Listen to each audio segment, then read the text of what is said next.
So you started out as a model, didn't you? No, I was acting before I was modelling. Okay. I sort of started acting sort of professionally at 18, and I got my modelling agent I got about a year and a half ago, a year ago. Oh, great. And what kind of like modelling shoots have you done? Modelling stuff, I've done just a few tests. I did a catwalk in London Fashion Week, which was about a year ago now, coming up to. And then I've done something with Acne Underwear, I think, for their new underwear stuff. Oh, fantastic. So, and is that something you're going to carry on with?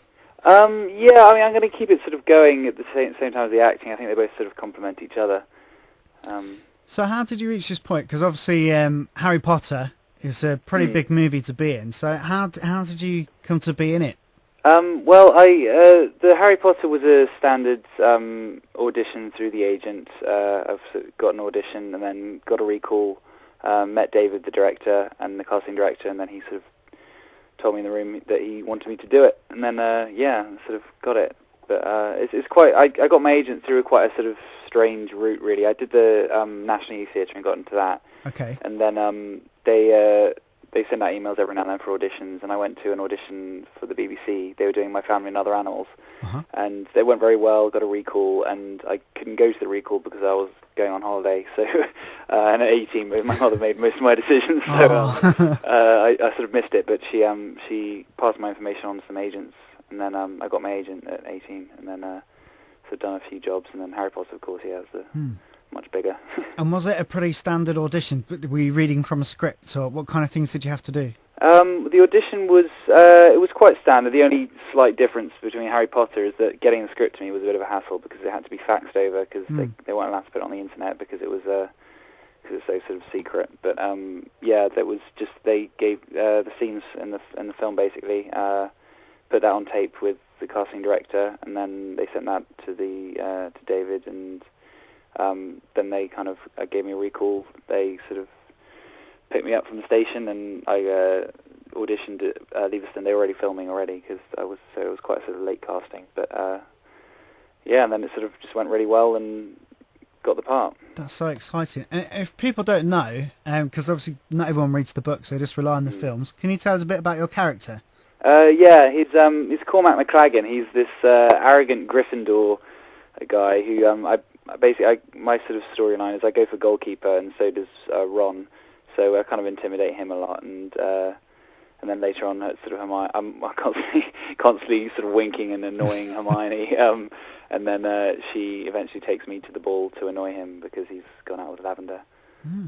That'd be a lot of people's dream to go to the ball with Hermione. Yeah, yeah. No, most of the of that is me just trying to chase her. He's just arrogant sort of knob, basically. I mean, he's not particularly a nice character, is he? No, he's just really full of himself. I mean, he's not. People always they ask if he's a goodie or a baddie, but I wouldn't describe him as a baddie simply because he's not evil. He's just an idiot, basically. He's just really arrogant and sort of big-headed. Just a rogue.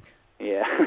And it must be a bit, well, I'm not putting words into your mouth, but I'd be a bit disappointed because the movie, of course, was supposed to come out in November, Mm. and that's been put back so far. So how do you feel about that? It's a little bit disappointing. At the same time, it's sort of I'm sort of quite nervous for it to come out actually. But I mean, Warner Brothers have said that they saw business sort of opportunities. I think is what they said. So I'm sure they've done it for a good reason. I guess I'm not really sure why, but I think possibly to do the actors' strike. I don't know, sort of changes in the market or whatever it is that they did it. But yeah, no, I'm sure it'll might hopefully give more time for publicity, and I don't know, sort of maybe build it up more. I'm not sure. I guess so. And I can't remember her name, but the actress who plays Hermione, she said the next movie is almost like a rom-com. Would you kind of agree with that? Yeah, I guess so. There's sort of, I think, cause it's at that stage now where they're getting a little bit older, and it's kind of who's going out with who, and I think like the most of it is there's more to do with Ron and Lavender. They've kind of got a bit more going on, and my sort of Cormac coming in is sort of just that extra little bit to annoy him. But there's sort of moments where you kind of we've had, I've started to see the comedy in Cormac, because at first I was thinking, oh, he's just this arrogant guy and trying to get into the character, and then actually while we were filming, I started to realise that it's actually quite funny. He's just such an idiot, constantly annoying her, and she doesn't really, she's not very interested. I see. And so obviously you're going to have to go to the premiere, which must be a bit exciting. Yeah, no, that should be quite exciting. I'm not really sure what to expect though. I mean, I've only been to one premiere. Yeah. That was the last film I went to. So yeah, it's people always asking me, so how many tickets are you getting? People are sort of trying to ask if they can get invited. But yeah, so now it's going to be in July. But yeah, no, that's going to be quite exciting. I'm not really sure what to expect though. That would be wicked. And what's it like as a kind of like a new or an extra character? Offset, do you get to mingle with like all the key characters, or are they kept separate? Oh no, you mingle a lot. I mean, they kind of, it's weird. I said this in another interview. Like everyone is just so lovely, and people always say that about films that they're in, but they genuinely are, from every position: director, casting director, crew, cast, runners, everyone. Everyone's really great. And you mingle with all the other actors and actresses. I mean, Dan, Emma, and Rupert occasionally had to, because they're so busy, they weren't there always as much because they're off either in education or they're doing, sort of meeting other people. But when they are free, they come back and sort of hang out with us, and they're sort of good laugh to get on really well with everyone. They're all kind of really friendly. Do any of them have any like diva demands at the catering van or anything?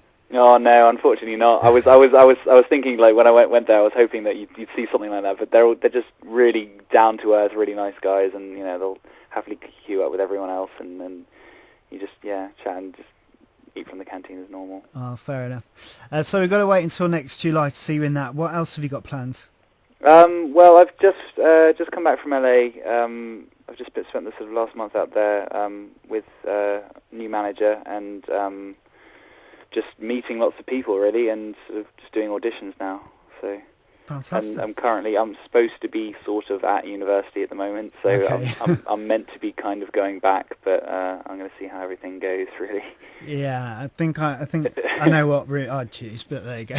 Yeah, it's a tricky one. I mean, I was in my third year when Harry Potter came along, and I was managing my my degree with the other film jobs, but that took up a lot of time. So.